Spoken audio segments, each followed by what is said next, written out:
नमस्कार जैन साथियों। कल जो घटना हुई थी कि आईडीएफसी से यूको और पीएनबी बैंक से आरएमजीबी बैंक में जब भी पैसे ट्रांसफ़र कर रहे थे तो उनके दोनों बैंकों के सर्वर मर्ज होने के कारण, यानी कि सर्वर में मर्जिंग के कारण एक बैंक से पेमेंट डेबिट हो रहा था, एक बैंक में पेमेंट क्रेडिट तो हो रहा था लेकिन पिछली बैंक में डेबिट नहीं हो रहा था, यानी कि पैसा आ तो रहा था लेकिन कट नहीं रहा था। तो यानी कि इसमें हुआ ऐसा था कि जो एक यूको बैंक है और आईडीएफसी बैंक है, तो आईडीएफसी बैंक जो एक प्राइवेट सेक्टर का बैंक है उसका मर्ज अर्ध सरकारी बैंक यूको में हुआ था। उसी प्रकार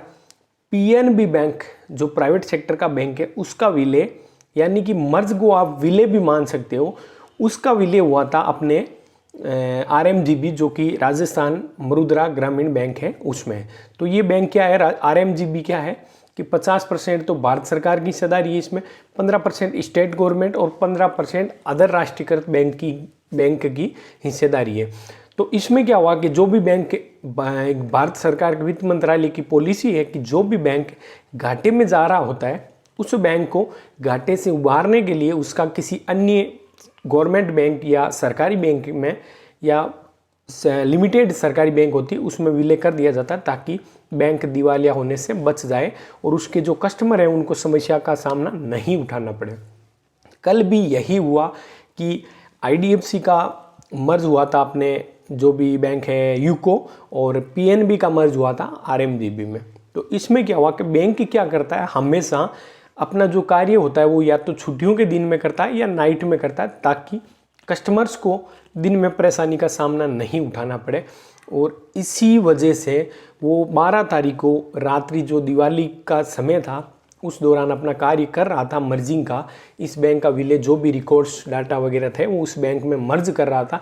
उस दौरान उसके सर्वर में कोई ना कोई टेक्निक इश्यू आने के कारण, सर्वर में कोई ना कोई मिस्टेक होने के कारण, या सर्वर में कोई कार्य कर रहे हैं उसमें कोई ऐसा फंक्शन था जिसमें कोई ना कोई मिस्टेक हो सकती है, टेक्निकल हो सकती है या कोई भी इंडिकेट हो सकता है, तो उसकी जांच की जा रही है। तो वो दिक्कत आने के कारण अपन क्या है, जैसे आईडीएफसी या पीएनबी से पेमेंट दोनों बैंकों में ट्रांसफ़र कर रहे थे तो इधर से कट नहीं रहा था और उधर क्रेडिट हो रहा था। तो लोगों ने क्या किया, इस समस्या जो एक टेक्निकल इश्यू था इसका फ़ायदा उठाना शुरू कर दिया और लोगों ने क्या किया, ब्लैक में ट्रांजैक्शन कर लिए, लाखों करोड़ों रुपए में ट्रांजैक्शन कर लिए और उल्टा यहाँ तक कि लोगों द्वारा वो पेमेंट विड्रॉल भी कर लिया गया। जब बैंक को सुबह होते होते इस बात का पता चला, भनक लगी, तो बैंक द्वारा अपनी जो कमी थी उसको सुधारने के लिए बैंक अकाउंट होल्ड किए गए। जिनके खाते में पैसे थे उनके खाते से रिकवरी की गई और जिनके खाते में पैसे नहीं थे उन लोगों के अकाउंट माइनस में चले गए, यानी कि उनसे भी रिकवरी होगी। और यहाँ तक कि कहीं कहीं इस संबंध में यूको बैंक द्वारा संबंधित जो कस्टमर्स थे जिन्होंने पैसे विड्रॉल किए उनको नोटिस भी जारी किए गए कि आप नियत समय में जो आपने राशि निकासी की है वो राशि आप बैंक में जमा करवा दें, अन्यथा हम आपके खिलाफ लीगल एक्शन लेंगे। तो बात अब यहाँ आती है कि ये मर्ज क्या होता है। मर्ज, सर्वर मर्ज ये होता है कि जो बैंक लॉस में जा रही होती है, जो बैंक घाटे में जा रही होती है, उस बैंक को उभारने के लिए, उस बैंक के कस्टमर्स का पैसे को बचाने के लिए गवर्नमेंट द्वारा एक स्कीम चलाई गई है जो उस समय 2014 में चलाई गई थी, जब अरुण जेटली जो स्वर्गीय हो चुके हैं वो हमारे वित्त मंत्री थे, उनके द्वारा कि जो बैंक लॉस में जा रही है उस बैंक का विलय गवर्नमेंट सेक्टर की बैंक में कर दिया जाता है। यानी कि उसमें करने का ये बेनिफिट होता है कि वो उस बैंक के जो भी कस्टमर हैं वो इस बैंक से अटैच हो जाएंगे, उनको किसी प्रकार का कोई फाइनेंशियल लॉस नहीं उठाना पड़ेगा।